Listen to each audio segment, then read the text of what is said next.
ရှင်မာလို့စင်ရလာကဒီမှာပေါ့နော်ခေတ္တလေးဝယ်လာပါတယ်ဒါလေးကကြတော့ဘာလေးလဲဆိုပြပြပါမယ်ဒါလေးကတော့ရှေးရတယ်ပေါ့နော်နောက်မှာဒါလေးပါရဲဒါလေးဖိထားလိုက်လို့ရှင်ဒီမှာတော့ဒါလေးထွက်လာတယ်ပေါ့နော်နောက်နှစ်ခါဖိလိုက်လို့ရှင်ဟိုကတော့ခဲတဲ့ပုံလေးထွက်လာတယ်ပေါ့နော်ဒါလေးကကြောက်ဆောက်လေးပေါ့နော်ခဲသားမှာဆောက်လေးနဲ့ကျိုးလေးချီရပါခွင့်ပြပါမယ်နော်ဒီလိုပါဗျာအဆိုရင်တဲလို့ပြောရရင်ဒါကိုချစ်တယ်မောမမှာကြတော့ဟို like and subscribe နှိပ်ပြီးတော့နော်ကျမ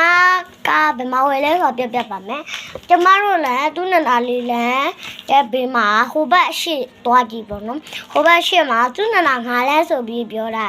အဲ့နေရာမှာလာပြီးတော့လာဝင်တော့အမဟိုသ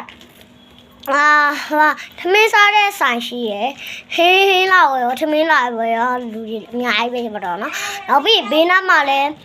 ဟိုရှိရယ်ဘေးနားမှာကြတော့